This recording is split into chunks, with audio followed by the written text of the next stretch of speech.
Olá pessoal, no Confloss na veia. Aqui no descritivo você identifica todas as informações a respeito da palestra. E lembrando, as conferências Floss de 2025. Sou DevCon, Confloss e PHP Conference Brasil. Esses três links desses três eventos estão aqui no descritivo do nosso vídeo. Se você é uma empresa e quer apoiar o evento, seja com um patrocínio ou algum outro tipo de apoio, entre em contato conosco, comigo, Anderson, ou com o Galvão, aqui dentro do descritivo. De novo, desse vídeo você identifica a melhor maneira de entrar em contato conosco, que é através das nossas contas no LinkedIn. Acompanhe agora a palestra. Primeiramente, gostaria de agradecer aí pela oportunidade de estar participando do evento, tá? Principalmente em se tratando de eventos de software livre, né? Que a gente sabe que dentro desses ambientes aí, desses eventos, a gente acaba não só fazendo um network com muita gente bacana, profissionais excelentes aí dentro do mercado, mas também é sempre bom a gente estar conhecendo aí tecnologias que fazem parte desse ecossistema que a gente tem dentro da área de tecnologia, tá?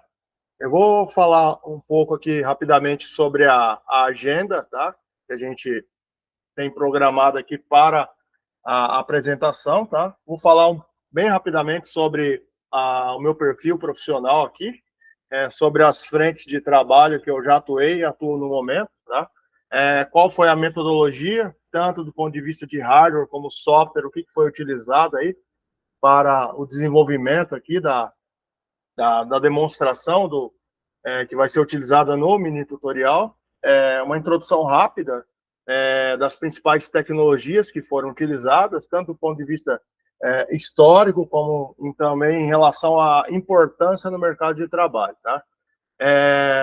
Em seguida, as duas próximas partes aqui da agenda seriam a arquitetura do deploy, que foi utilizada, é a parte mais crítica aqui realmente, como foi estruturada, tanto as sequências de scripts e arquivos de configuração para realizar o deploy de toda essa estrutura de maneira automatizada, o resumo após o deploy ser concluído e, por fim, a demonstração aqui do ambiente realmente funcionando, tá?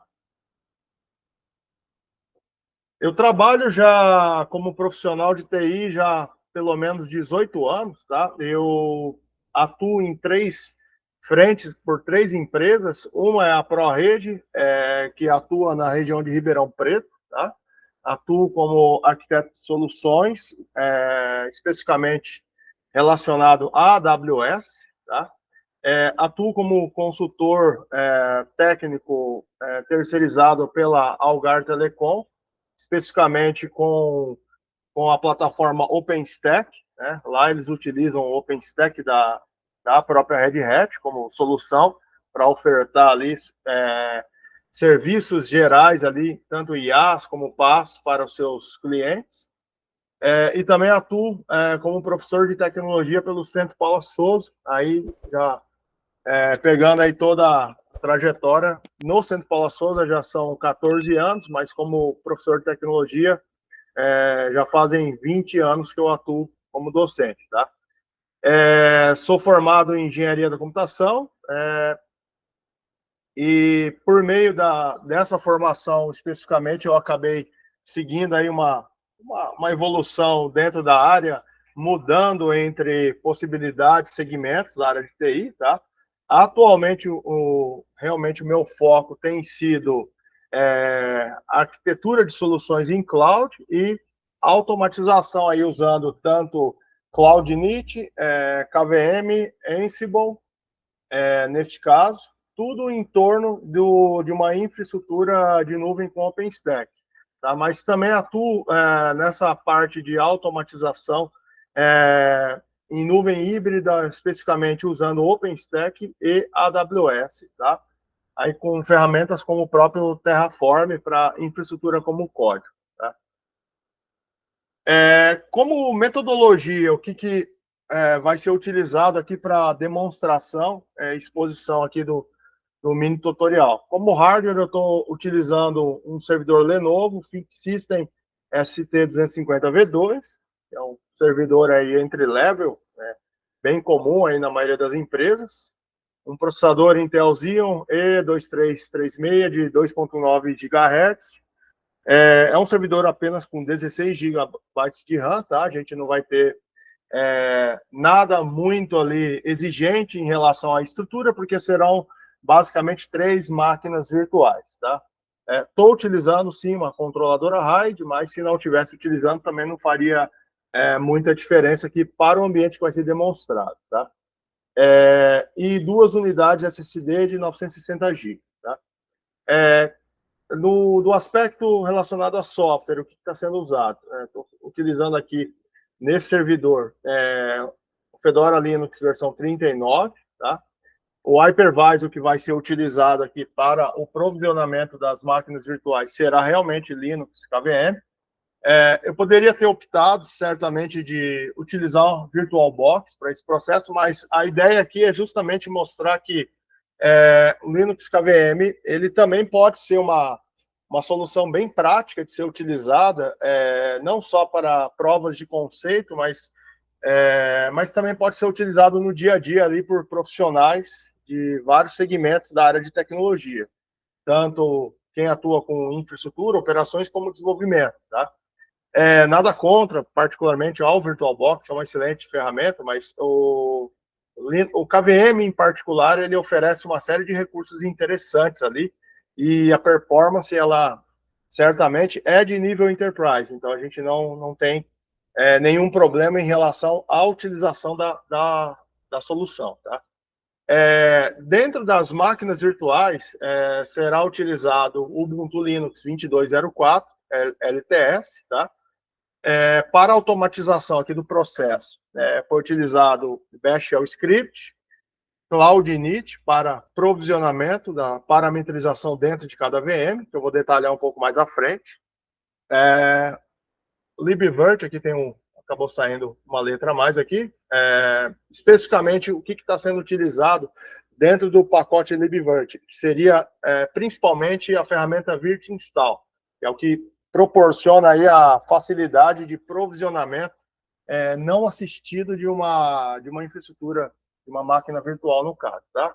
E dentro aqui também é utilizado o QEMU e IMG para fazer um processo de resize ali em relação ao disco que está sendo utilizado, porque todo o provisionamento ele já vai utilizar uma imagem que já está disponível, por exemplo, tanto a Red Hat como outras empresas, a própria Canonical, ela disponibiliza imagens que a gente denomina, são imagens prontas para utilização em instâncias, sejam elas para cloud ou até mesmo para um provisionamento on-premises. Então, a vantagem é que a gente acaba utilizando essas imagens, que já possuem, obviamente, uma instalação pronta do sistema, uma instalação normalmente minimal, no caso, e a partir desta imagem que a gente vai fazer todo o deploy, implantação, instalação de demais aplicações que vão ser executadas.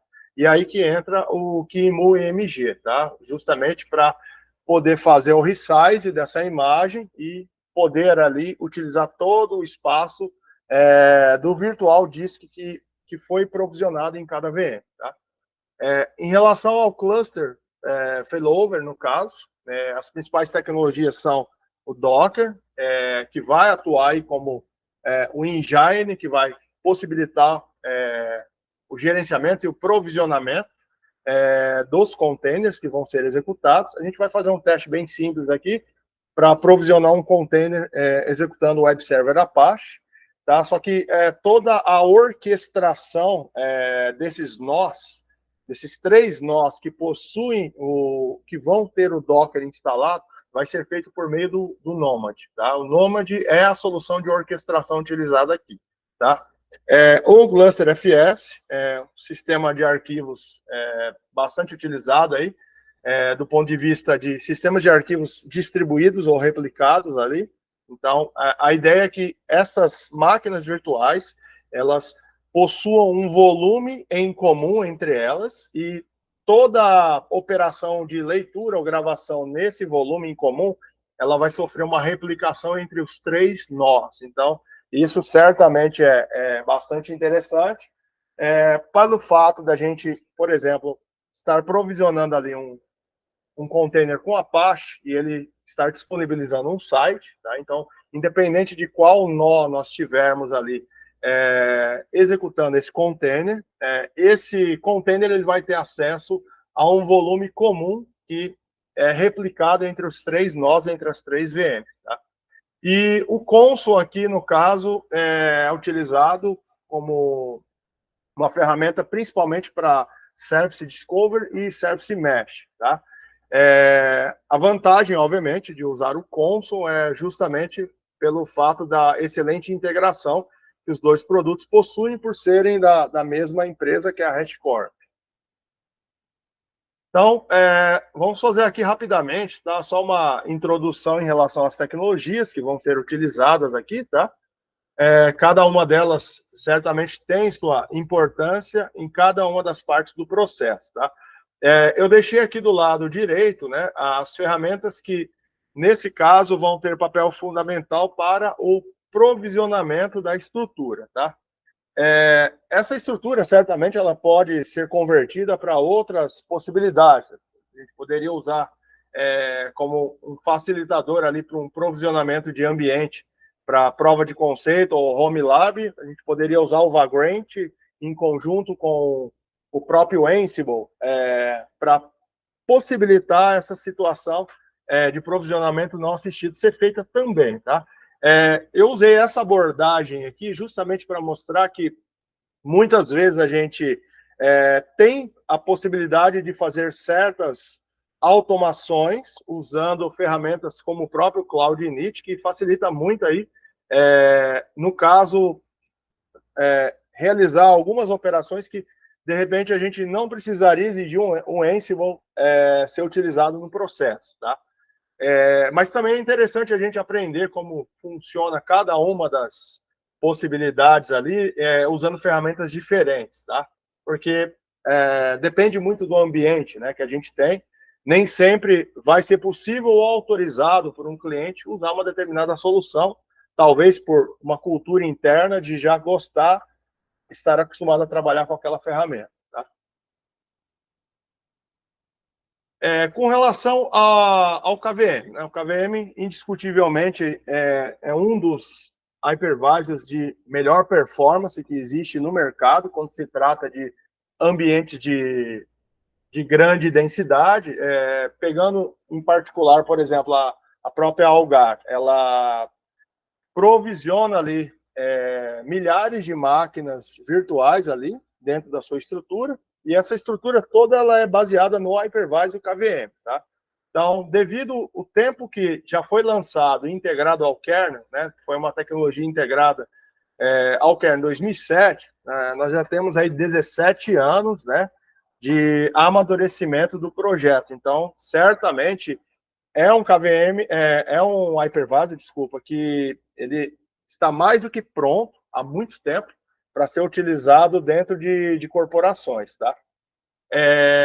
A vantagem em si, né, do KVM é que a sua estrutura ela é mais simples, né, do que se a gente for comparar ali com soluções anteriores que também são muito boas, como o próprio Zen, tá? Que vinha com uma proposta de virtualização diferente, tá? O KVM, ele, do ponto de vista de implementação, ele é mais simples que o Zen, e ele já utiliza uma série de recursos nativos do kernel, sem precisar ficar, vamos dizer assim, reinventando a roda, tá? No caso aqui, o KVM a gente vai utilizar em conjunto com a própria solução libvirt. Basicamente, quando você tem um host que utiliza KVM como hypervisor, o libvirt ele acaba sendo a ferramenta que a gente utiliza para poder realizar todo o papel ali, pelo menos básico, de orquestração e interação com essas máquinas virtuais. Por exemplo, aqui eu vou estar utilizando o Virtual Shell, né? E o Virtual Shell ele interage diretamente com a API disponibilizada pelo daemon do libvirt, e a partir dessa interação que o libvirt ele vai fazer todo o provisionamento, ou start, o restart, o stop de uma máquina virtual, ou até mesmo, obviamente, uma alteração dessa estrutura da máquina virtual. Então, a vantagem, basicamente, de ter uma API, um serviço de API, é que esse serviço ele não fica restrito só ao hypervisor e ao KVM. Tá? A gente pode muito bem configurar um daemon especificamente do libvirt para que ele possa interagir com outros hypervisors que estão em outros hosts, tá? Inclusive, é uma característica interessante se a gente for pegar outras soluções que se baseiam, né, nessa possibilidade, o próprio OpenStack. A gente pode ter vários hosts ali ou nós de computação utilizando VMware SX, por exemplo, para executar o workload dessas máquinas virtuais e outros compute nodes ali baseados no hypervisor KVM. E o libvirt ele dá essa possibilidade de você interagir com hypervisors diferentes e não só o KVM, tá? A própria ferramenta, o virt-install, ela vai interagir com o serviço, o libvirt, no caso, o daemon desse serviço, e toda a interação que o virt-install vai fazer é por meio dessa API desse serviço. E aí, este serviço que vai fazer todo o provisionamento básico ali dessas 3 máquinas virtuais. Outra ferramenta também que é usada aqui no processo, que fecha aí a estrutura de ferramentas usadas especificamente aqui para o provisionamento da infraestrutura, é o Cloud Init, tá?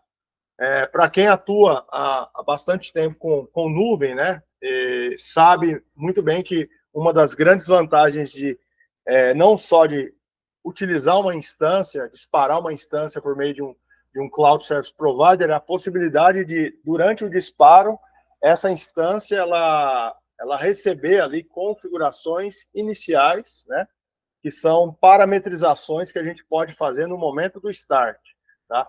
E quando se trata de parametrização de um sistema operacional vinda de uma fonte externa, o Cloud Init acaba sendo muito utilizado para essas situações. Então, essas 3 máquinas virtuais que vão utilizar uma imagem já pronta do Ubuntu 22.04, ela já tem instalado ali o serviço do Cloud Init. Então, qual é a ideia?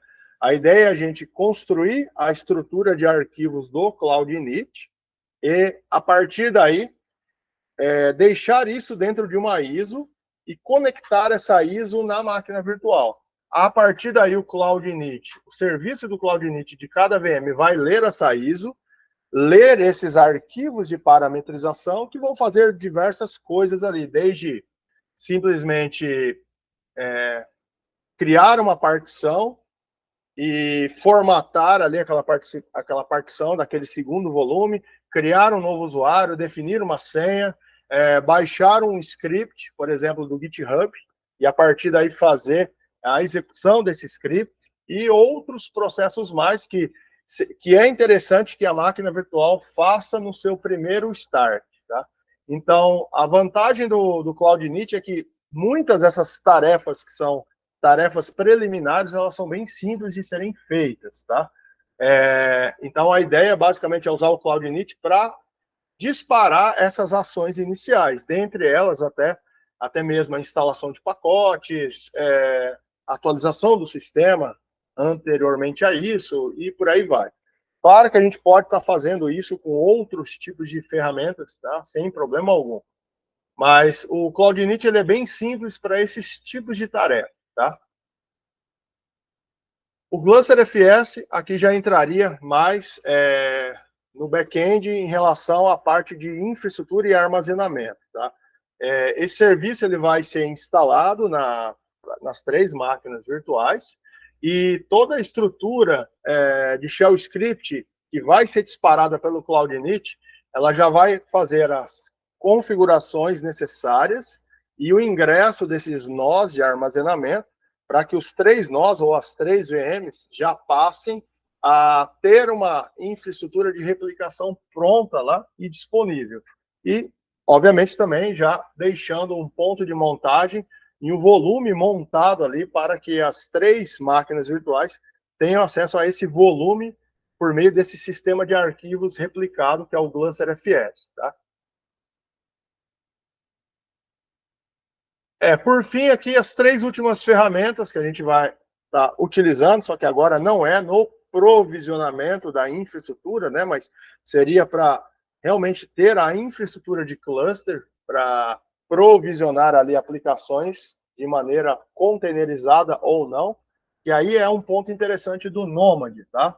Por mais que a gente tenha ali soluções para provisionar um cluster, por exemplo, com foco em containerização, a gente poderia partir para um OpenShift ou um Kubernetes, ou até mesmo usar o próprio Swarm como uma possível solução. A vantagem do Nomad aqui é que ela é uma ferramenta bem simples, tá? De se trabalhar.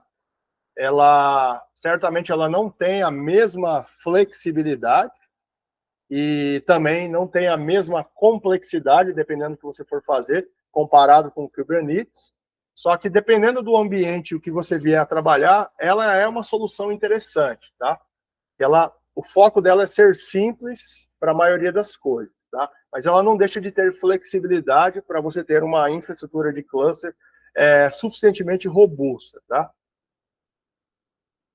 Outro ponto interessante, você não só realiza dentro dessa infraestrutura de cluster formada com o Nomad, apenas o disparo de containers. É possível fazer o disparo de aplicações não containerizadas. Por exemplo, você pode ter uma aplicação Java que precisa ser disparada dentro do cluster. Você pode também especificar dessa maneira. Então, é uma ideia interessante. Claro que o mercado ele vem há bastante tempo se convergendo para a ideia de microserviços e uso de containers, mas dependendo do ambiente que você estiver trabalhando, se for uma aplicação legada que vai ser ou não convertida para uma infraestrutura modular baseada em microserviços e, consequentemente, usando containers ou não, a gente pode usar o próprio Nomad para manter essas aplicações legadas, normalmente monolíticas ali, executando dentro da estrutura também, tá? A questão do Consul, né? O Consul, assim como o Nomad, é um produto da HashiCorp bem interessante. Ambos têm uma excelente integração e o foco dele basicamente é gerenciamento de tráfego, Service Discovery. Isso é bem interessante quando você tem uma infraestrutura grande que está sempre passando por um processo de escalabilidade ali, de crescer e aumentar constantemente. Então, serviços com âmbito de Service Discovery são muito adequados para isso. E a própria questão de comunicação entre esses containers que fazem parte de uma infraestrutura proporcionada por meio de tecnologias de Service Mesh, tá? Facilita muito a vida, né?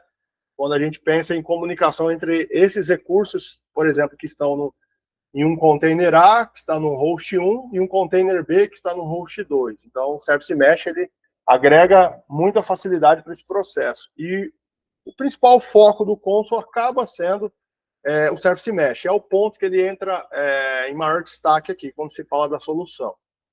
E, por fim, a própria ferramenta Docker, que certamente é praticamente impossível um profissional de tecnologia não ter ouvido falar, né? A gente vem numa crescente aí já desde 2012 para cá, com esse movimento de containerização, né? E, consequentemente, quando se pensa em adotar soluções de cloud, muitas delas, né, elas acabam puxando ali o movimento todo em utilização também de serviços containerizados. Não que a gente fique restrito a só isso, mas toda essa mudança, né, de paradigma em relação à utilização de ambientes containerizados vai muito de encontro a sair, né, daquelas aplicações monolíticas ou apenas cliente-servidor, que normalmente não eram flexíveis e escaláveis, né, para atender altas demandas, e infraestruturas de containers vieram, juntamente com outros tipos de ferramenta, como Service Mesh, proporcionar esse tipo de crescimento e integração fácil entre essas infraestruturas que estão normalmente distribuídas aí, tá? A arquitetura que vai ser utilizada aqui no deploy, tá? Parte dos arquivos estão no repositório aqui do GitHub, tá?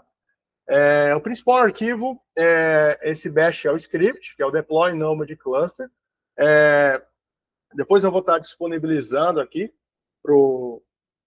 para a equipe responsável aqui da Confloss o endereço, tá? Que eu vou jogar um endereço mais atualizado aqui, que tem as versões mais recentes desses arquivos, tá? Para que ele possa ser testado aí depois, tá? Esses outros arquivos aqui, ó, eles estão, por exemplo, o deploy cluster.sh, o vmdeploy e todos esses arquivos de configuração e também arquivo de template, que eu vou estar explicando, estão todos locais, tá?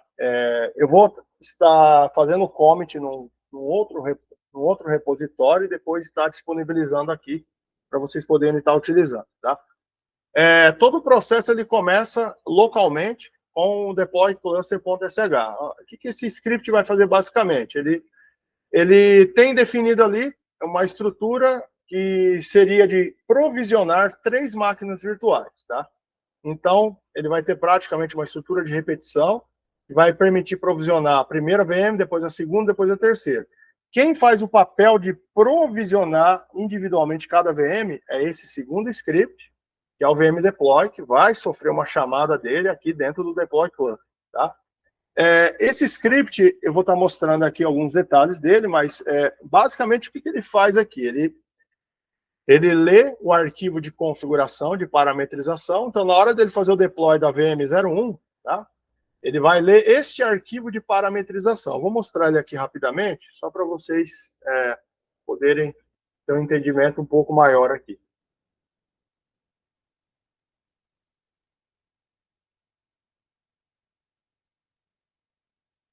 Dentro desse arquivo de configuração, existem várias variáveis aqui, tá? Primeiro o nome da máquina, depois a quantidade de memória. Cada VM vai ter 2 GB de memória mesmo. Número de CPUs. Qual é o nome do primeiro disco? Aqui no caso. Qual é o tamanho dele? Qual vai ser a partição root aqui do ambiente? Vai ser a VDA1. Qual é o nome do segundo disco? Tamanho dele, qual é o nome do device, né, que vai ser o VDB, qual é o sistema de arquivos que vai ser criado no momento que o Cloud Init disparar a formatação desse segundo dispositivo, que é o VDB, tá? Qual vai ser o fruto aí do particionamento, a gente vai ter uma partição VDB1, tá? Qual vai ser o ponto de montagem aqui? Então, essa partição VDB, ela vai ser montada em /data. Tá? Então, cada VM vai ter a sua partição VDB1 e vai ser montada em /data. Aqui tem uma variável indicando qual é o nome da ISO que vai ser criada. Tá? Essa ISO ela vai conter dentro dela os arquivos de parametrização do Cloud Init. Então, qual que é a ideia? No momento que a VM executar o boot e o serviço do Cloud Init for disparado, o serviço do Cloud Init ele vai detectar que existe uma ISO, e essa ISO ela vai ser aberta, vai ser montada pelo Cloud Init automaticamente, e a partir daí o Cloud Init vai ler esses arquivos de parametrização do Cloud Init para fazer o resto do deploy. Aqui existem outras informações, qual que é a interface que eu vou utilizar. No caso, eu tenho uma interface de bridge aqui para ter acesso à rede local, que é a VirBR0. Tá? Aqui são todas essas informações, elas são utilizadas principalmente pelo virt install. Tá?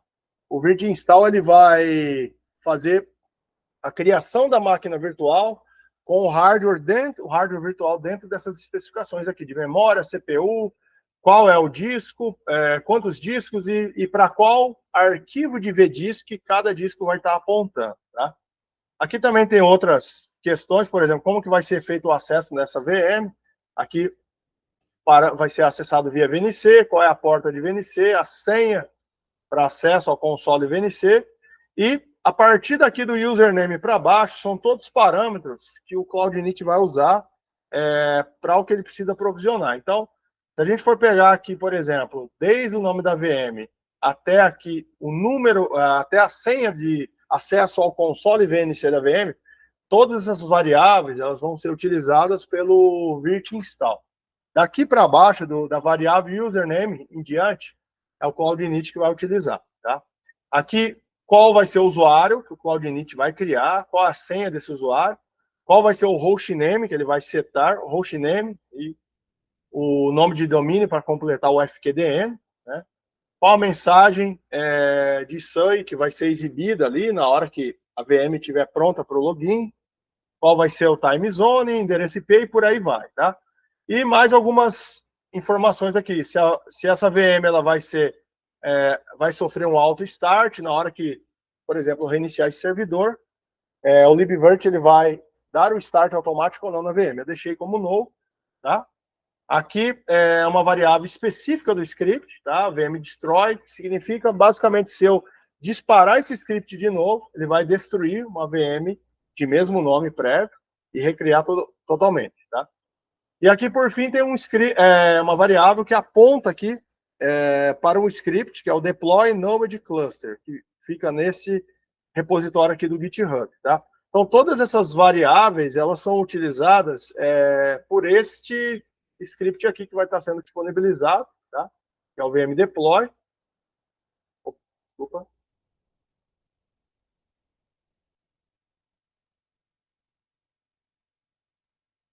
Vamos subir até aqui no início. Uma coisa que é interessante, que eu vou estar mostrando aqui, é que o KVM, especificamente, permite, no momento que você cria máquina virtual, que você, por exemplo, tenha tanto a saída do display, obviamente ela vai estar disponível por um console VNC, como eu também posso fazer com que a máquina virtual ela tenha, no momento que ela for criada, um dispositivo serial que vai, por meio de uma parametrização que a gente vai fazer na hora de criar a máquina virtual, induz ao kernel Linux a direcionar a mesma saída que ele está levando para o display. Essa mesma saída também é direcionada para um dispositivo serial, tá? Qual é a vantagem disso? A vantagem é que eu consigo, por exemplo, não precisar, aqui no caso para efeitos de debug, ficar acessando o console VNC de cada VM, ou, obviamente, a partir daí, poder ver se tem algum problema durante a inicialização do ambiente. Então, eu posso acompanhar aqui com o Tail, diretamente, eu vou estar mostrando isso. Eu posso, diretamente com o Tail, verificar a mesma saída que está no console da VM, que seria um console VNC, eu consigo verificar porque o kernel Linux está praticamente fazendo o despejo dessas informações dentro desse arquivo de log, tá? A mesma coisa vai ser feita para a segunda VM, tá? Cada VM, no momento que ela for criada, ela vai fazer o direcionamento do dispositivo serial para esses arquivos aqui, tá? Esses arquivos, então, o dispositivo serial da primeira máquina virtual, toda saída que ocorrer para esse dispositivo serial vai ser direcionada pelo KVM para dentro desse arquivo. O mesmo para a VM2 e o mesmo para a VM3. Isso facilita bastante quando você está querendo analisar ali a inicialização e principalmente a inicialização do CloudInit. Isso torna até mais prático do que a gente ter que acessar via SSH, por exemplo, cada uma das máquinas virtuais para ficar checando os logs do CloudInit, tá? Então, essa é uma abordagem que ajuda bastante, tá? Toda a estrutura aqui, basicamente, ela se baseia em uso de arquivos de template. Então, por exemplo, o principal arquivo aqui é o cloudinit.conf.tpl, tá? Logo no start do deploy da VM, ele faz uma cópia desse arquivo de template para um arquivo cloudinit.conf, tá? E depois, cada um desses parâmetros do CloudInit são alterados aqui todos via sed. Então, por exemplo, primeira coisa que eu vou alterar lá dentro do arquivo CloudInit, que vai ser usado por cada VM, é a senha. Então, por exemplo, lá no arquivo vm01.conf que eu estava mostrando, tem uma variável chamada password. Então, basicamente, na hora que eu dou um start aqui, dou um start nesse script, eu, por meio de um echo na variável password, eu pego a saída desse password e, por meio do mk-pswd, gero um hash em SH512, e esse hash eu guardo dentro da variável hash. A partir daí eu faço uso do sed para substituir o que tiver dentro desse arquivo Cloud Init, que tiver a palavra underline, password, underline, password, underline, password, underline, hash, underline, que seria o texto que eu estou procurando. Eu vou procurar por esse texto e substituir ele pelo conteúdo da variável hash. Qual que é a ideia na prática aqui? Se eu for pegar o arquivo, por exemplo, cloudinit.conf.tpl, que está atuando como template, esse é um arquivo que eu estou utilizando como template para o Cloud-init. O que ele faz aqui? Uma série de coisas, tá? Por exemplo, eu posso usar um parâmetro change pswd do Cloud-init e dizer se no sistema senhas irão expirar ou não, tá?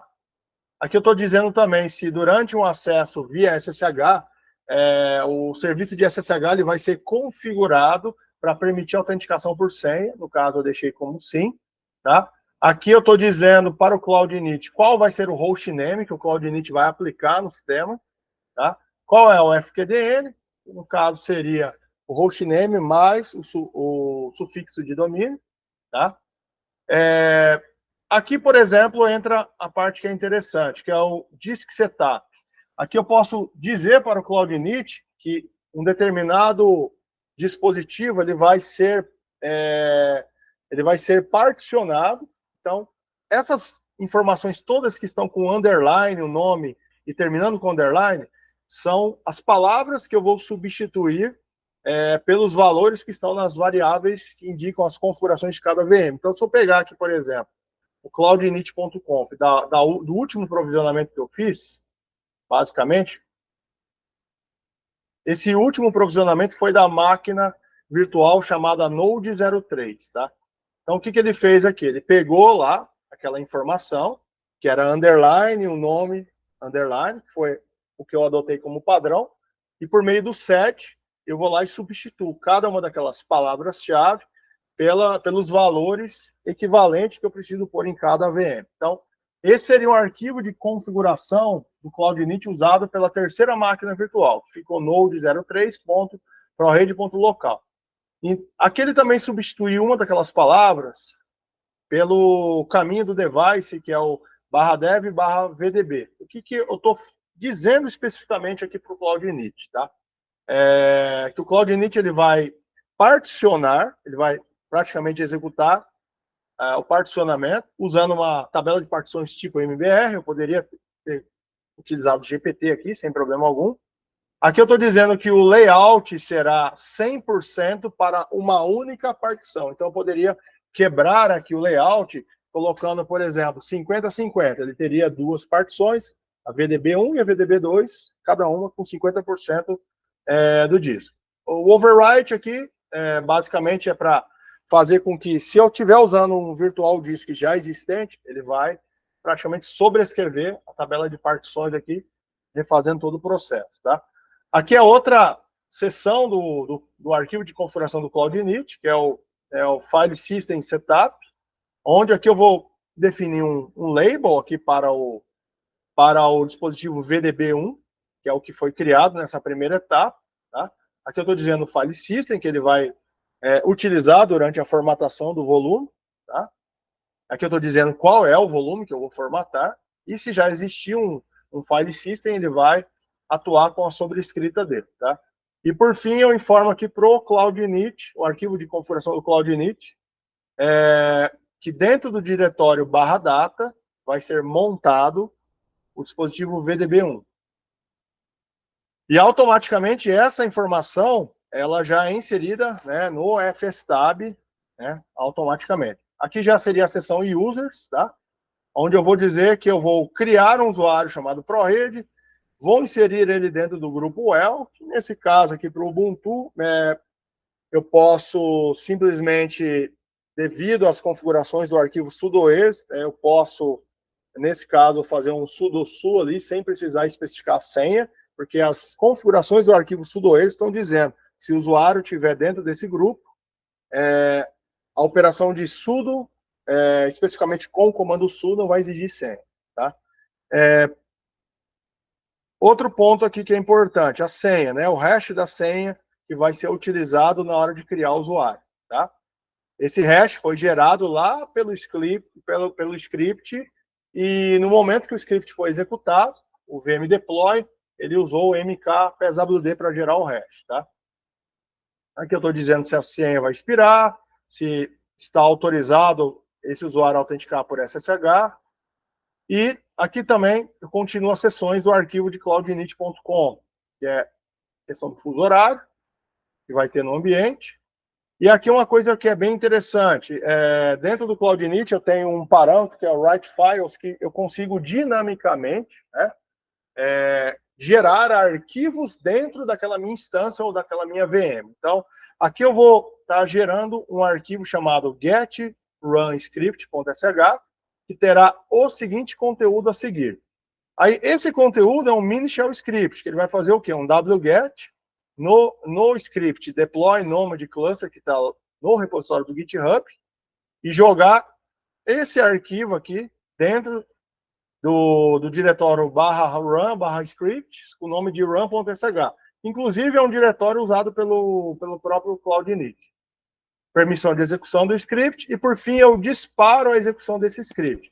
O que esse script basicamente vai fazer aqui? Ele vai, por meio dele, fazer uma chamada ao arquivo deploy number cluster, que é o que faz o principal papel aqui de deploy da estrutura. Mas veja que o CloudInit ele já fez uma série de coisas, de parametrizações preliminares na VM, até chegar ao ponto da VM poder disparar esse script, que é o de deploy do cluster com Nomad, tá?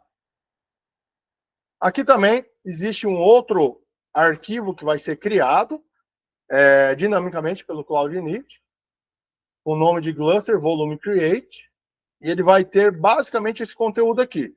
Que eu estou dizendo aqui que eu vou criar, né, um volume no cluster FS com o nome de Nomad volume. Ele vai ser um volume que terá réplica de 3 nós, e toda a conectividade TCP entre esses 3 nós vai ocorrer utilizando esses endereços IPs. Então, no momento que o volume for criado, o serviço de cluster das três VMs vai criar uma estrutura de volume replicado envolvendo os hosts final 11, final 12 e final 13.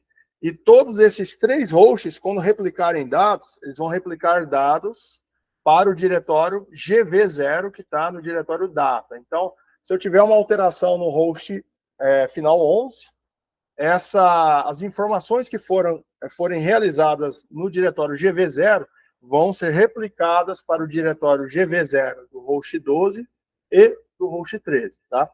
E por fim, eu utilizo aqui o cluster volume start e o nome do volume que eu acabei de criar, tá? Para fechar aqui a questão de escrita de arquivos dinâmica, o que foi feito aqui também? Para não depender da infraestrutura de DNS, eu estou dinamicamente gravando dentro do arquivo hosts essas 3 entradas aqui, que seria o IP 11, 12, 13 e o nome de DNS equivalente para cada um deles, para que a gente possa, nas 3 VMs, ter uma referência baseada em nome, sem depender de DNS. Tá? Por fim, aqui, eu uso a seção run command do próprio CloudInit, que permite como o próprio nome já diz, executar comandos em particular. Então, aqui eu vou fazer um stop e depois um start no serviço de network do Ubuntu. Depois eu vou pegar a informação aqui, no caso, node espaço 03 e jogar para o arquivo ISO para ficar exibindo a informação no login. Depois, essa informação aqui era só para teste, depois eu vou retirar, era só para alternar do terminal virtual 1 para o terminal virtual 2, porque normalmente o CloudInit ele fica jogando todas as informações, até de debug, no terminal virtual 1. Então aqui eu estou fazendo um change virtual terminal para 2, para que a máquina virtual fique num terminal não poluído com informações. Tá? Por fim, eu estou instalando o wget, removendo o usuário Ubuntu, que já é o usuário padrão daquela imagem que eu estou usando de base para criar a VM. E, por fim, ponto importante, no momento que eu criei a máquina virtual, ela está usando uma imagem de aproximadamente 2 GB. Tá? A partir daí, quando eu faço o resize daquele disco virtual, porque qual que é a ideia? No momento que eu for criar a máquina virtual, eu pego essa imagem base, copio para dentro de um outro virtual disk, tá? E aí esse virtual disk, ele vai ter exatamente os 2 GB. Só que aí eu faço um resize desse virtual disk, de 2 GB eu vou fazer ele ir para 5 GB, por exemplo, tá? Só que a partir daí eu preciso fazer também o resize do sistema de arquivos, porque o virtual disk está com 5 GB, mas o file system que está dentro desse virtual disk tem só os 2 GB. Então essa etapa final ela é importante, tá? Ela é importante porque nesse caso a gente precisa fazer o resize para aproveitar o novo volume obtido no resize, tá? E por fim, eu executo aqui o script get run script, que é esse script aqui, ó. A gente gravou ele dinamicamente no momento que o CloudInit estava nessa etapa, tá? Então esse script basicamente está servindo apenas para fazer uma chamada a um outro script que foi feito o download, que vai ser feito o download, que é o que inicia todo o deploy do Nomad aqui e da infraestrutura restante, tá?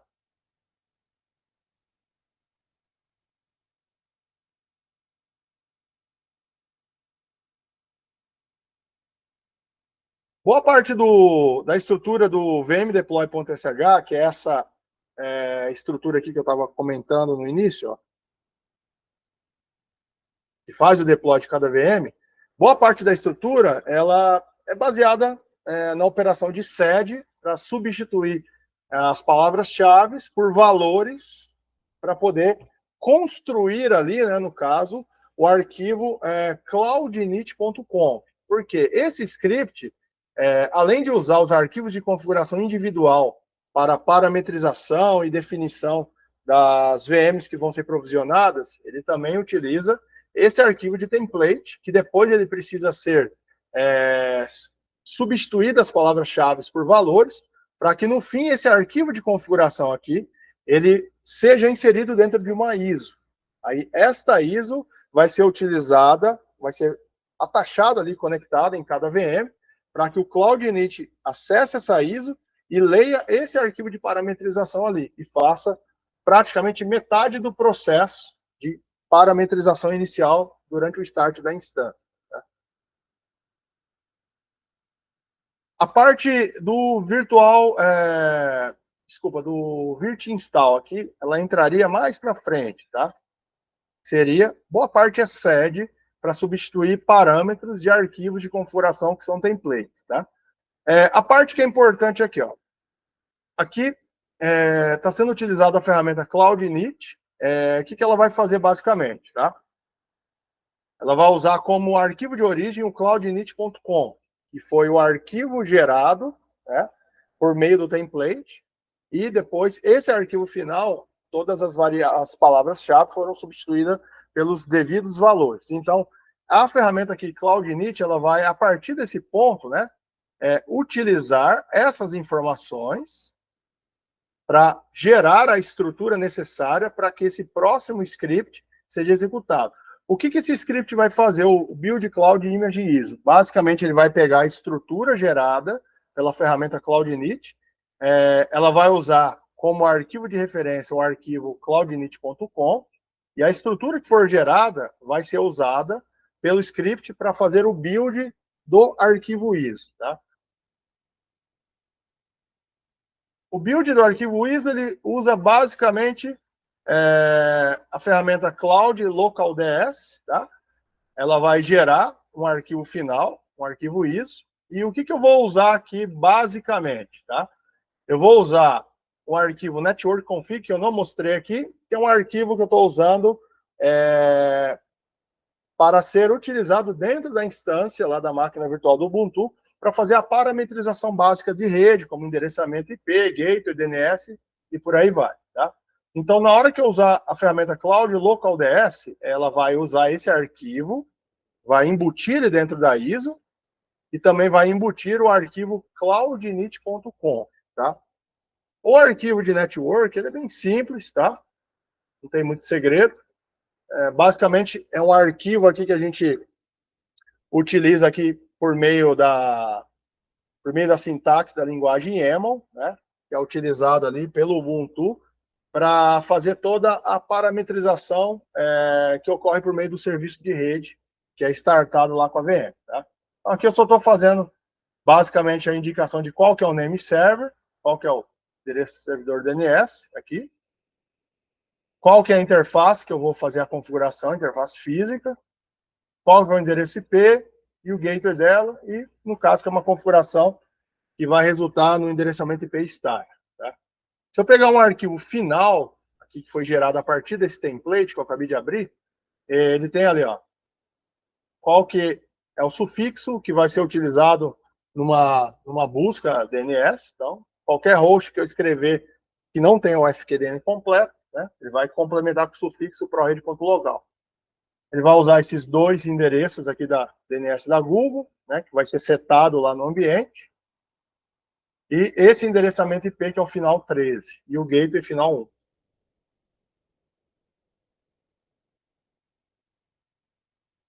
Depois que a ISO for construída, aí vem a etapa de fazer o resize, de fazer a cópia do disco master. O que eu vou fazer? Eu vou copiar, né? Eu vou copiar um disco que eu uso como master, que é uma imagem que eu fiz o download diretamente no site da Canonical, por exemplo.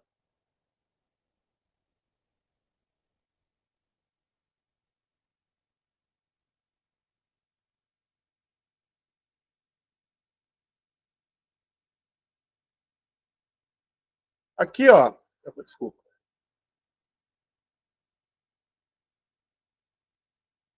Aqui no diretório images, eu tenho as ISOs que foram geradas aqui para uso do Cloud Init, tá? Então, para cada VM, ele criou uma ISO, e dentro de cada ISO tem o arquivo de network, que é usado ali pelo Ubuntu para parametrização, e também o arquivo cloudinit.conf faz todas aquelas operações que eu já expliquei lá, desde criação de usuário, definição de senha, geração dinâmica de arquivos de script dentro de diretórios selecionados, o disparo desses scripts e por aí vai. Tudo isso faz parte de uma parametrização preliminar para deixar a VM numa situação mínima ali, tá? E aqui eu tenho, por exemplo, dois arquivos, tá? De imagem. O que eu estou usando aqui para o ambiente é um arquivo que foi baixado ali da versão 22.04. Então, por exemplo, aqui eu usar o QEMU Image Info, especificamente para esse arquivo, ó, ele vai mostrar aqui que é um arquivo que está no formato Kickout2, tá? Que é bastante utilizado aí em vdisks aí, em deploys de instâncias em nuvem. E aqui está mostrando, obviamente, qual que é o tamanho máximo desse virtual disk e qual que é o tamanho que ele está ocupando no momento. Então, qual que é a ideia? Fazer um resize, né, dessa imagem, não dessa, mas da cópia dela, para que ela passe a não ter 2.2 GB, mas ter 5 GB, por exemplo. Tá?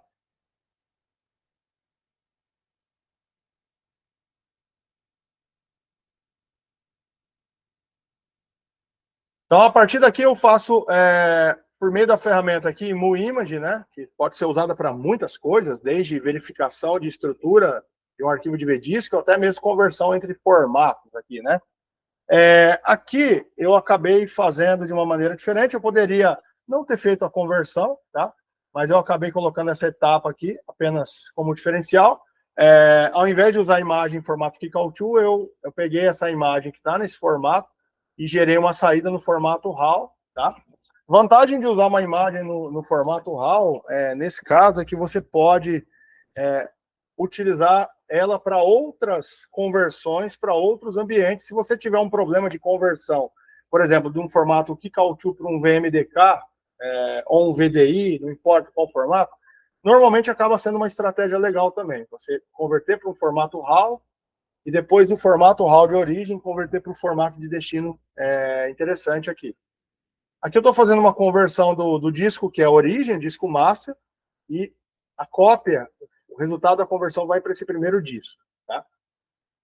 Que é o disco 1, VDisk 1, que vai ser usado por essa primeira, que vai ser usado por essa máquina virtual aqui, tá? Depois, basicamente, eu uso o QEMU Image Info, pego ali qual é o virtual size dele, que é 2.2 GB, armazeno aqui na variável como old size, e a partir daí, com o parâmetro resize, também da ferramenta aqui, image, eu faço um resize desse disco, que é uma cópia do disco master aqui, e faço uma conversão. Por que eu peguei o old size aqui?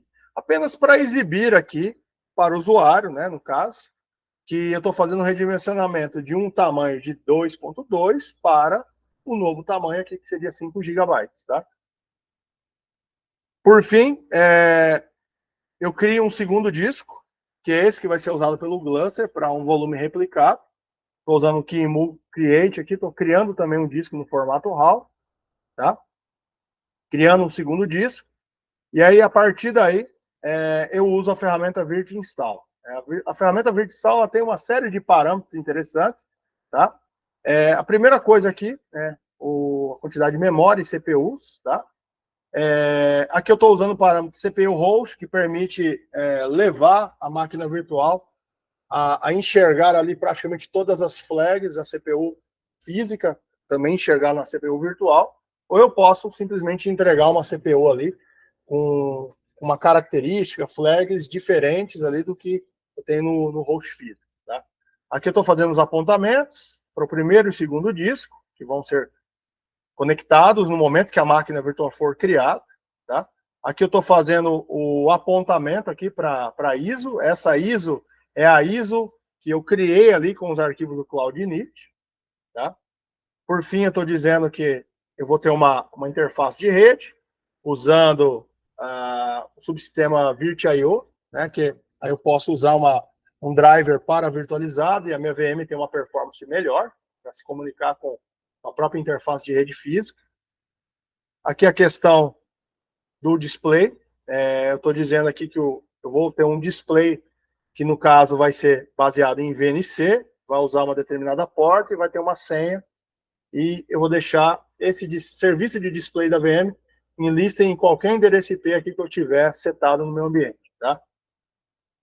O parâmetro no auto console é importante, porque se eu não coloco ele, na hora que o virt install ele é disparado, ele vai, por exemplo, abrir o gerenciador de máquinas virtuais aqui, que é o Virt Manager, e mostrar todo o processo de criação ali, né, de boot, né, na verdade, da máquina virtual. Tá? E por fim, qual é o ponto aqui? Eu estou usando o parâmetro serial, que vai fazer com que no momento que a máquina virtual ser criada, um dispositivo serial seja criado, tá? E toda a saída que esse dispositivo serial receber vai ser jogada para esses arquivos aqui, ó, console-vm01, 02, 03, tá? A partir daí, a vantagem, né, é que eu consigo gerar toda o meu output de display, eu consigo jogar também para um dispositivo serial, justamente para poder debugar a inicialização sem precisar conectar no terminal VNC, um console VNC de cada VM. Tá?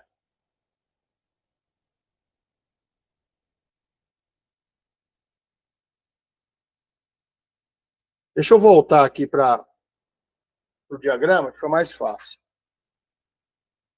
Todos esses arquivos aqui, ó, que estão dentro do repositório no GitHub, eles são utilizados para posterior configurações, tá?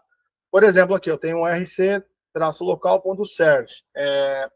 Para que eu possa, por exemplo, criar um arquivo, por exemplo, em /etc/rc.local e durante o boot dar um start nesse arquivo, eu preciso, pelo fato de usar o subsistema systemd no Ubuntu e outras distribuições, eu preciso criar um serviço no systemd que vai dar o start, disparar esse arquivo etc/rc.local. Tá?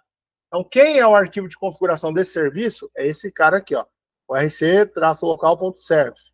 Tá? Então, o Nomad, deploy Nomad cluster.sh, ele vai fazer o download de todos esses arquivos aqui. Tá? Alguns arquivos vão ser executados nos nós de workload, que no Nomad a gente chama de clients, que são realmente os nós que vão executar os containers, e alguns arquivos vão ser usados no nó de gerência, que a gente chama de Nomad Server, tá? Depois eu vou mostrar como que é o resultado após esse deploy ser concluído aqui, tá? O arquivo client, aqui rc.local, basicamente é o arquivo que eu vou utilizar nos dois nós, né, nos dois nós aqui, que seriam a VM2 e a VM3, que são os nós de execução dos workloads, que seriam os containers provisionados, tá? Então, o que eu vou fazer? Eu vou executar algumas operações no boot da máquina que vão ser disparadas por esse arquivo. Então, eu já tenho uma cópia desses arquivos. Aqui o cliente rc.local, que esse arquivo deploy nomad vai fazer o download. Se for a VM2 ou 3, ele baixa o arquivo client para aqui. Se não for a VM2 ou 3, ou seja, for a VM1, que é a VM escolhida para o nó de gestão, aí a gente vai utilizar o arquivo server rc.local. Os dois arquivos, basicamente, eles fazem uma chamada para dar um start no serviço de Service Mesh, que é o COM. Basicamente é isso, tá? São dois arquivos bem simples, tá? Todos os outros arquivos, por exemplo, o Nomad Client, ele vai ser feito o download e instalado na VM2 e 3, que é o arquivo de configuração do Nomad, que na VM2 e 3 vão atuar como clientes, tá, na estrutura de cluster. O Console Client, que é o arquivo de configuração para o serviço de Service Mesh, que vai ser executado, nesse caso aqui, nas 3 VMs. E, por fim, um arquivo de configuração Nomad Server, que vai ser baixado por esse script e instalado somente na VM01, que é a VM de gestão e que também é a escolhida para executar o serviço do Nomad Server. Tá? Depois que tudo isso aqui for concluído, a gente vai chegar nesse resumo aqui. A gente vai ter 3 VMs criadas, o Docker já instalado, o Nomad e o Console atuando no modo server. Na VM2, Docker, Nomad e Console atuando no modo client, assim como na VM3, é idêntica à VM2, tá? A gente já vai ter o VDisk VDB aqui, já conectado e pronto nas 3 máquinas, e o serviço do Cluster FS já vai estar replicando os dados entre esses 3 devices, especificamente entre as partições, a partição VDB1 de cada VM, tá? E o acesso a essa infraestrutura replicada por meio do Cluster FS, ela vai ser feita por meio do ponto de montagem aqui, Nomad em /data, tá? Como que isso ficaria na demonstração mesmo, tá? Aqui eu já deixei um tail nos 3 arquivos de console, apenas para a gente poder acompanhando a inicialização do sistema operacional e também ver as mensagens relacionadas ao start do serviço de Cloud Init. Tá? Aqui eu vou deixar, já vou fazer a exposição aqui, não tem nenhuma VM no momento, tá? Eu vou deixar um VirtTop aqui aberto, para a gente ir vendo as VMs naturalmente sendo provisionadas e vou fazer o deploy da estrutura de cluster. Tá? Toda a parametrização do arquivo de Cloud Init e a criação da VM já está sendo feita. Eu já vou dar um tail aqui. Veja que as mensagens de inicialização aqui, ó, serão as mesmas que você teria lá no console, né, no display acessível via VNC. Tá? Vou fazer o mesmo para a VM2, porque ela já foi criada, ó.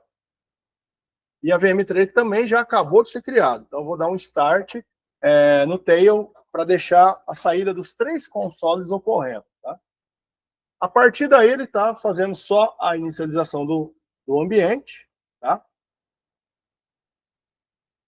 Aqui ele já começou com o start do serviço de Cloud Init. Tá? Chegou no ponto onde o serviço de Cloud Init criou o arquivo run e o arquivo run já vai fazer o download do arquivo principal de deploy, que é o deploy Nomad Cluster. Tá? Toda a estrutura aqui para cima, ela é feita muito rapidamente, a exibição, né? Por isso que ter o acesso à saída por meio de um console serial e verificando isso dentro de um arquivo é interessante. E o KVM te dá essa possibilidade. Tá? Tudo o que está sendo feito aqui é feito pelo script deploy Nomad Cluster. Tá? o que ele está fazendo aqui é o básico nas 3 VMs. Ele está fazendo o update do sistema, instalando outros pacotes, instalando a chave GPG para autenticação, acesso ao repositório que a gente vai utilizar para instalar o Docker. Já fez a instalação do Docker aqui, tá? Todas essas mensagens aqui foram diretamente geradas ali pelo próprio script, tá? Que é o script principal. Os 3 processos já foram concluídos aqui, tá? Já iniciou o serviço do Docker, aqui. Cloud Init continua aqui no caso. Mas aí são outras ações que não têm relação nenhuma com aquela parametrização. Aqui ele já instalou o cluster, criou o ponto de montagem. E aqui ele está fazendo a instalação da chave GPG para acesso ao repositório da HashiCorp, para instalar tanto o Nomad como o Conf. Tá?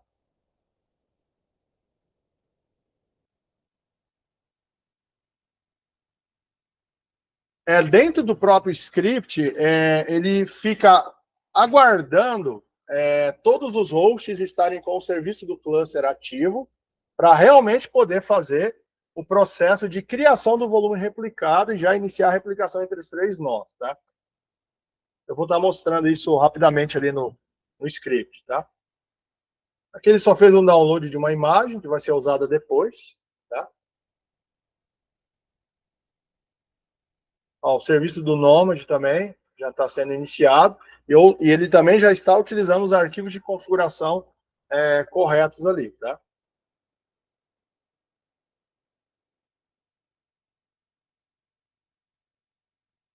Eu vou ali no repositório, só para mostrar um detalhe aqui, pessoal. Por exemplo, o client RC local, que é um arquivo RC local que vai ser disparado durante o boot, tanto na VM 02 e 03, tá? Todos esses arquivos de configuração, né? Esse, pelo menos, é um arquivo bem simples, só para dar o start, né? No agente do Consul, né? Que é o nosso serviço de Service Mesh ali, tá? Agora, o arquivo de configuração do Consul para atuar como client. Veja aqui que parte do arquivo que está lá no repositório, ele está indicando não diretamente os IPs, mas ele está indicando palavras-chave que vão ser substituídas via sed, ali depois, dentro do script, para substituição desses valores pelos endereços IPs aplicáveis em cada uma das estruturas. Então, se a gente, por exemplo, chegar dentro da estrutura aqui, ó, tem duas partes. Se eu vir dentro da estrutura vm01.conf, que é o arquivo de parametrização da primeira VM, e alterar o endereço IP aqui, por exemplo, tanto no arquivo da VM1, na 2, na 3, como toda a estrutura ela está se baseando no uso extensivo dessas variáveis, tá? Na prática, esses arquivos, a maioria deles que estão aqui no repositório, estão servindo mais como templates. Isso normalmente é uma boa prática, independente se você está usando Ansible ou outras soluções, sempre é uma boa prática tentar construir suas estruturas de arquivos de configuração usando uma ideia de template, justamente para a gente poder depois substituir essas palavras-chave que estão no template pelos valores que são aplicáveis na onde eles vão ser utilizados, tá? Aqui, por exemplo, o deploy Nomad cluster, tá? Ele está fazendo basicamente aqui, além do update do sistema, a instalação de outros pacotes aqui, a instalação aqui da chave GPG e, obviamente, também a configuração aqui do docker.list aqui, para a gente poder ter acesso ao repositório de instalação, para instalar os pacotes Docker, atualização aqui do download, né, da versão atualizada desses databases, desses repositórios, e por aí a instalação do Docker, ativação dele durante o boot, e também no momento, a instalação dos pacotes do Gluster FS, a criação do diretório de ponto de montagem aqui para o Gluster, que é o GV0. Deixa eu voltar aqui.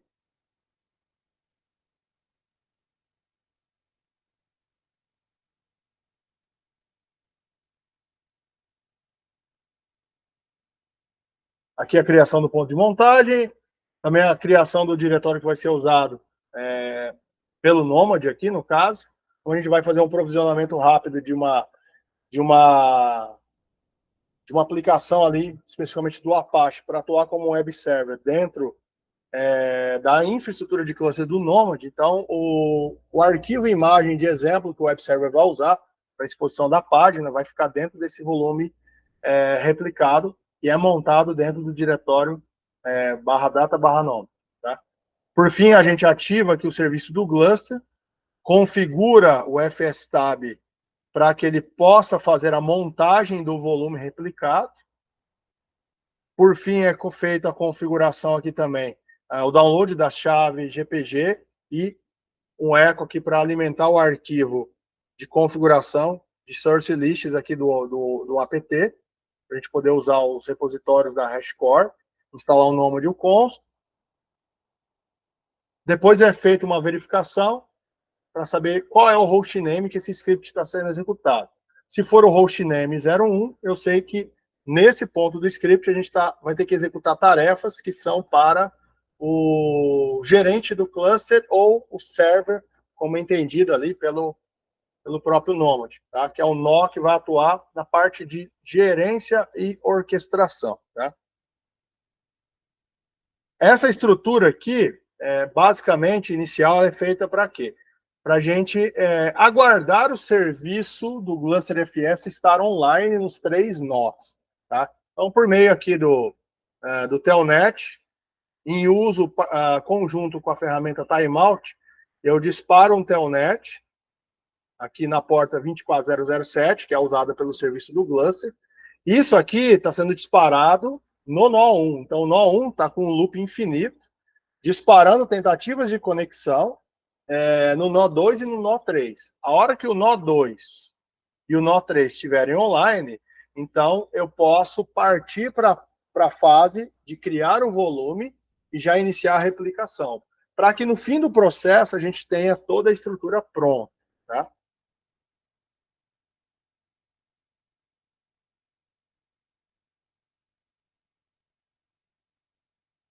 Aqui a gente tem outras partes relacionadas ao próprio volume Gluster, tá? Desculpa, relacionada ao Nomad. Tá? A gente principalmente tem o download aqui são 2 linhas que não tem relevância diretamente, mas eu estou fazendo o download de uma imagem de um arquivo HTML para ser usado no exemplo da web page, né, que vai ser exibida ali dentro do container que vai ser provisionado no Nomad. Tá? Aqui, basicamente, eu estou fazendo o download daqueles arquivos de template, tá?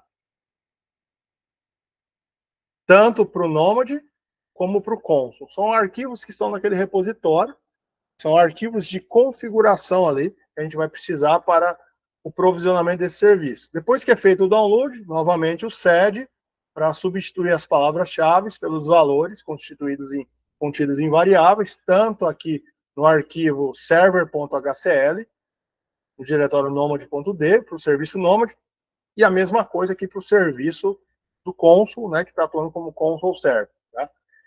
Aqui eu tenho o else, né, obviamente, porque se eu não for o Node 01, ou seja, eu não sou o nó de gerência, então eu sou ou a VM2 ou a 3, e aí a gente tem tarefas muito parecidas aqui, tá? De fazer o download de arquivos de templates, substituir as palavras-chave por valores, e por aí vai, tá? Como a estrutura toda ela foi concluída aqui, vamos verificar se ela pelo menos está funcional. Tá?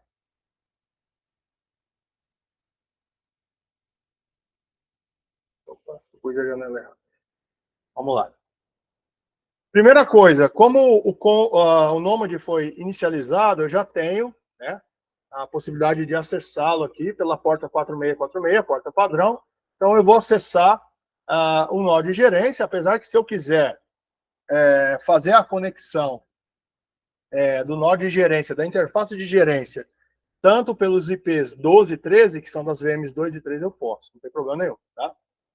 A interface de gerência aqui do Nomad, ela é bem objetiva e bem simples, né, comparado com outros ambientes, né? O que eu vou fazer aqui para fazer realmente um teste, né? Eu vou criar um job, né? Praticamente se eu for pegar ali, em comparação com outras soluções de orquestração, por exemplo, no caso do Docker Swarm, que seria, eu vou disparar uma stack. Aí essa stack vai ter um conjunto de containers ali que vão ser criados de maneira distribuída ou não dentro dos nós, né, dos nós de trabalho ou workers.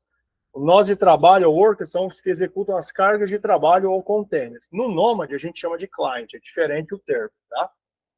No Kubernetes a gente utiliza o termo deployment. Então no momento que eu faço um deployment, aqui no Nomad a gente chama de job, tá? A gente pode criar toda uma estrutura, uma stack ali, e dizer quais containers existirão, serão baseados em quais imagens, quais serão as características, recursos, desde volumes, desde CPU e memória alocada para cada um deles, e por aí vai. Aqui, na estrutura do cluster, eu já consigo verificar que eu tenho como servidor aqui, o nó de gestão, é o Node 01 mesmo, que é o final 11. Aqui, um conceito que é importante e interessante no Nomad, né, que é a ideia de data centers. Eu posso, por exemplo, ter um cluster, só que esse cluster, por exemplo, ele tem nós distribuídos em mais de um data center, tá? Então, aqui eu criei um único data center, chamei de DC1, mas eu poderia, por exemplo, ter uma estrutura onde eu teria 5 hosts no data center 1, que ficaria numa cidade, por exemplo, e 5 hosts no data center 2. E todos esses 10 hosts, né, 5 de um data center e 5 de outro, fariam parte de uma mesma estrutura de cluster. A especificação aqui do data center ela é legal porque eu posso definir no meu job ou no meu deployment, no meu disparo da minha stack também, dependendo por questões de latência, eu posso definir aonde que esses nós vão ter preferência para serem executados, se é nos nós de workload do data center 1 ou 2, tá? Aqui eu tenho os clients, tá? Seriam as VMs 2 e 3, estão ativas. E aqui eu vou fazer já a criação de um novo job. Eu já tenho um arquivo pronto, tá? Que não é um arquivo tão complexo, só para fazer uma demonstração, tá? Esses arquivos, tanto de configuração como esse do job, né, eles são escritos usando uma linguagem que a HashiCorp definiu, que é chamada de HCL, tá? Aqui eu estou dizendo qual é o nome do job, né? Dei o nome de web server, em qual data center vai ser executado. Como eu só tenho um, eu poderia remover essa informação aqui, tá? Mas eu poderia também especificar, se eu tivesse mais de um data center, qual é o data center alvo para execução do job, tá? Esse job é um job do tipo serviço, basicamente eu vou ter ali uma infraestrutura que ela vai atuar em segundo plano ali, e dentro desse serviço a gente vai ter um ou mais containers, tá? Aqui dentro do job eu estou criando um grupo, né, eu chamei de web server, e esse grupo, né, como o próprio nome diz, ele vai agrupar 2 containers, por isso que eu estou com count 2. Então, no momento que esse job for disparado, esse grupo ele vai, por padrão, já criar 2 containers, tá? Eles serão criados de maneira distribuída dentro dos nós ali, e também dentro das capacidades que forem possíveis aí, de acordo com o que o nó de gestão, que é o Nomad Server, gerar ali em relação ao que ele coleta constantemente no cluster, tá? Você pode ter estruturas onde um nó, por exemplo, tá congestionado, tá? Seja em quantidade de memória ou CPU consumida, e é papel, né, do orquestrador, né, especificamente do Nomad Server, desse nó, está verificando a saúde desses outros nós para fazer a melhor distribuição das tarefas, tá? Dentro desse grupo eu vou disparar uma única task, poderia ter mais de uma, tá? Chamei essa task de Apache, e aqui que vem um ponto legal, tá? Eu estou dizendo que nessa task ela vai usar o driver Docker, que basicamente vai fazer o quê? Que o serviço Docker Engine seja contatado nesses 3 hosts, no caso nesses 2, né? Que é a VM2 e 3, E por meio desse serviço Docker Engine, é o Docker que vai efetivamente criar os containers dentro da estrutura, tá? O Nomad está fazendo um papel de mais alto nível aqui de orquestrador, passando as tarefas, em particular de criação do container, o pull, né, o download da imagem, diretamente para o Docker, tá? Aqui eu estou dizendo qual é a configuração na minha task, ou seja, qual da configuração, o que eu estou dizendo? Qual que é a imagem que eu vou usar? A imagem HTTPD, que é a imagem do Apache. Aqui eu estou criando um port map, onde eu dei um apelido, chamei de HTTP a porta 80, justamente porque eu vou usar esse port map lá para baixo. Tá? Aqui eu estou fazendo a montagem de um volume. Tá? O volume que eu estou montando, ele chama Web Server Vol. Então, se eu vir aqui na parte final, ó, o volume Web Server Vol, ele basicamente é um volume que está utilizando como origem um volume que eu chamo de Data Vol. Onde que está esse volume especificamente? Tá?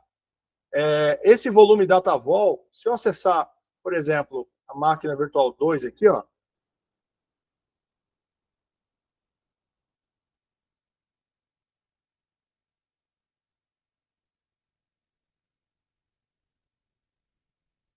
aqui no diretório de configuração do Nomad, onde eu tenho o Nomad Client aqui, né? Eu vou acessar o arquivo client.hce, que foi transferido para cá. O que eu tenho especificamente aqui? Eu tenho uma linha chamada host volume. O que essa linha está me dizendo? Né?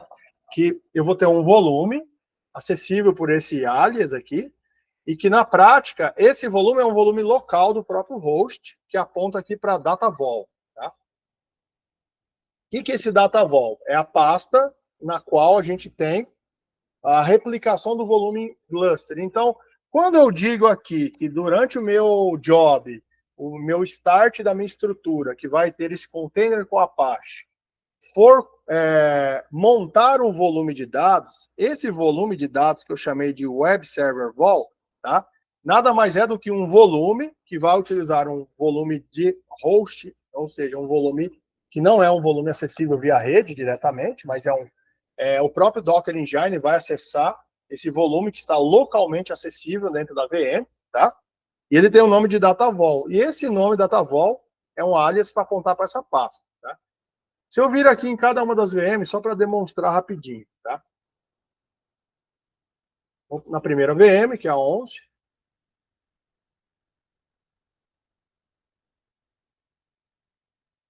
Eu vou aqui no diretório Data, Nomad, DataVol. Já vão ter dois arquivos ali, o index e o logo, né? Vou acessar também aqui. Opa. E vou acessar a terceira também. Só para a gente fazer a prova de conceito aqui da questão da replicação. Tá?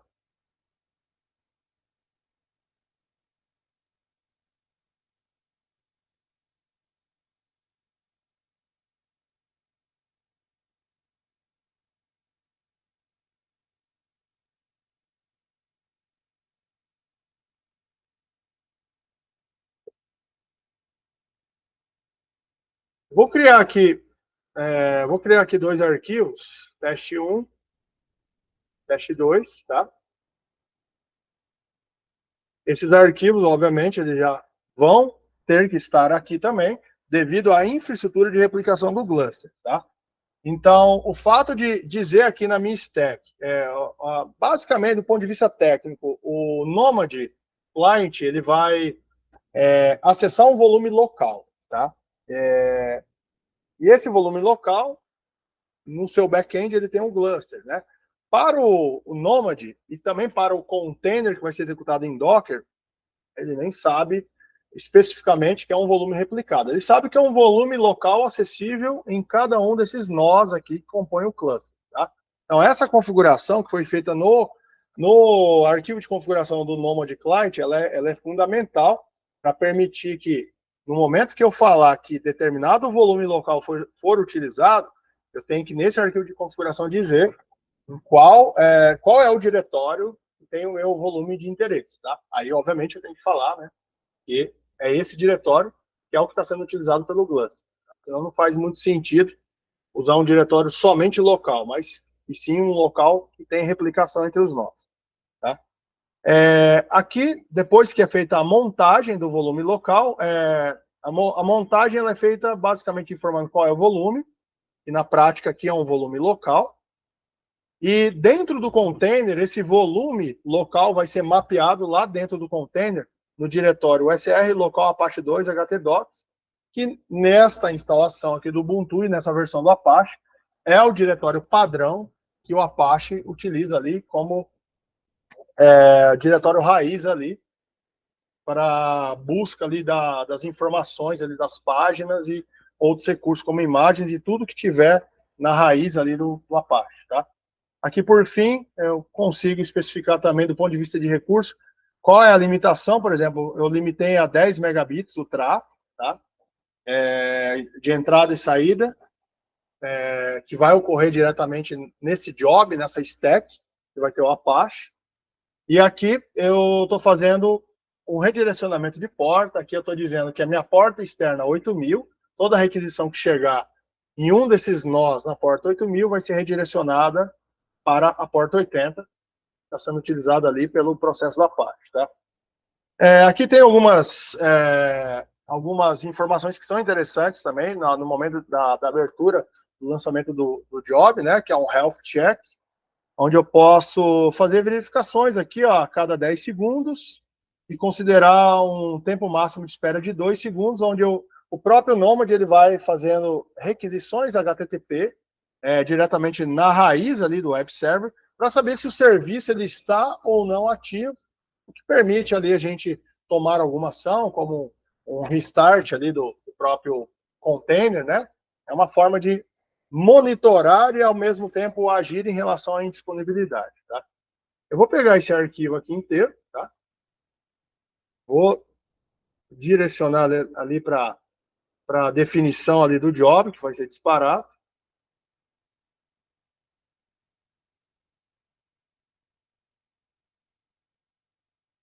Aqui ele já mostra basicamente a alocação, ela vai ser feita em 2 nós, que são os 2 nós client, os 2 nós que vão executar os workloads, que seriam a VM2 e a VM3, tá?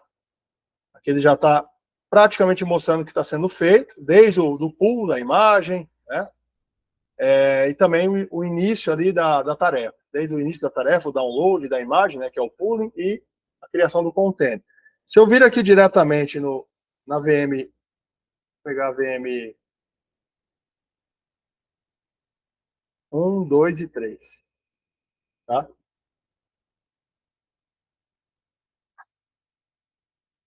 Primeiro que a tarefa foi concluída, então eu posso vir aqui diretamente na topologia, eu já consigo ver que eu tenho no nó 3 e 2, né, eu tenho um container, né, já sendo executado. Eu sei disso justamente porque aqui eu já tenho informações sobre o consumo de memória e CPU devido ao disparo desse job, né, e esse job já fez ali basicamente a criação do container nos dois nós, tá? Eu vou nos 3 aqui só para exemplificar. Do ponto de vista de imagem, aqui eu não tenho nada. Esse é o nó de gestão. Do ponto de vista de containers, também não tenho nada. Mas aqui eu tenho que ter, porque são os 2 nós, né? Os 2 nós que executam os workloads do cluster, o 2 e o 3. Então aqui eu tenho a imagem, que foi feito o pooling.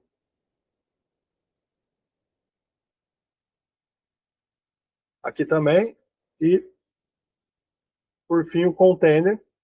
Eu tenho... Desculpa, eu digitei errado aqui. Aqui eu tenho um container, já está mostrando que as requisições na porta 8000 vão ser encaminhadas para a porta 80 lá do processo da Apache dentro do container, e aqui tem que ter a mesma coisa. Tá?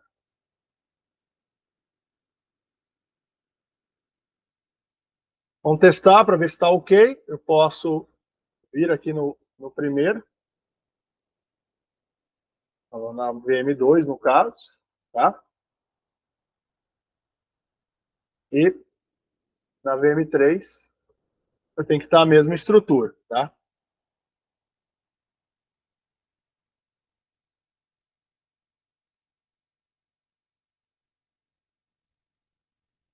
Da mesma forma que é rápido aqui, né, fazer o deploy, a estrutura rapidamente, é simples no Nomad, tá?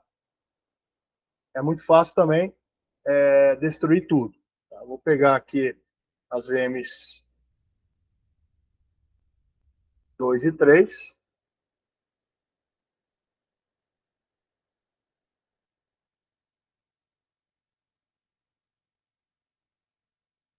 Vou excluir o job também.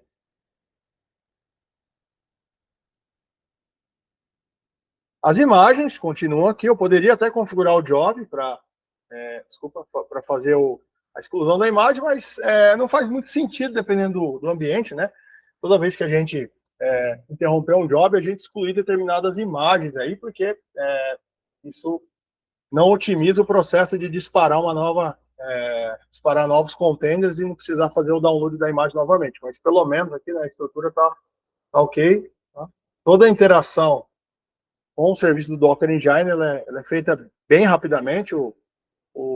A estrutura do Nomad também de configuração, ela em geral, ela é mais simples se você tiver outros ambientes como o próprio OpenShift e o Kubernetes, que é base ali, né, para o próprio OpenShift. Claro que são soluções que têm flexibilidade, maturidade e um conjunto enorme de recursos bem diferente, mas o bacana do Nomad é que tanto para infraestruturas mais simples, até mesmo infraestruturas complexas, é uma solução que atende muito bem. E o que eu também acho bacana é que a simplicidade da ferramenta ela se mantém até hoje, tá? Mesmo com a inserção de novos recursos. Tá?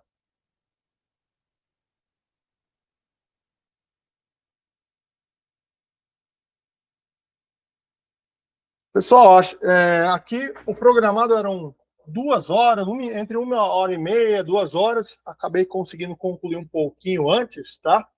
Talvez para abrir um espaço aí para dúvidas, algo nesse sentido, né? A gente tem a janela de 2 horas, né? Mas vamos tentar.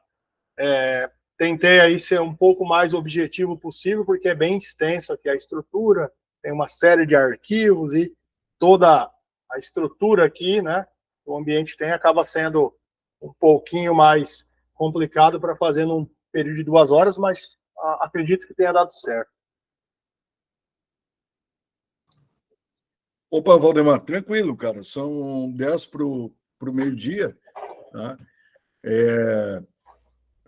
Pessoal, a gente, pelo menos, em teoria, a gente tem mais aí uns 20 minutos, 25 minutos de tempo. Então, se quiserem aproveitar isso para fazer perguntas, pedir algum esclarecimento, alguma coisa assim, fiquem à vontade.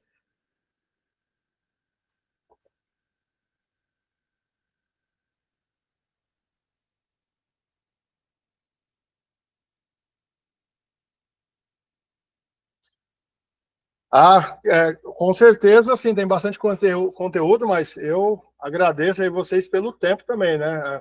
Fico contente de estar compartilhando conteúdo aí, ajudando, de certa forma, mas eu acho bacana esse tipo de evento, porque a gente acaba conseguindo, criando ali uma rede de contatos maior ali e também, mostrando um pouquinho de experiência em cada ferramenta, né? Porque eu acho que isso é bacana, principalmente dentro de software livre. A gente tem tantas ferramentas surgindo e morrendo a todo tempo, né? Que por isso que a gente acaba sendo praticamente obrigado a ter que fazer muito laboratório, testar muitas coisas. Tem sempre muita coisa nova, legal aparecendo aí, tá? Perfeito, Valdemar. Vou passar meu contato aqui no chat. Tem lá no site também, mas eu vou deixar aqui o meu contato do LinkedIn.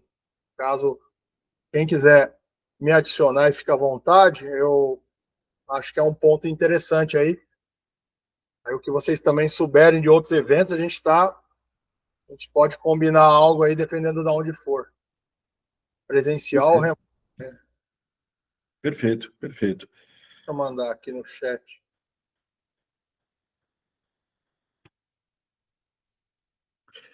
Eu vou já encerrar a gravação. Tá? Pessoal, lembrando, tá? Todas as atividades estarão eventualmente disponíveis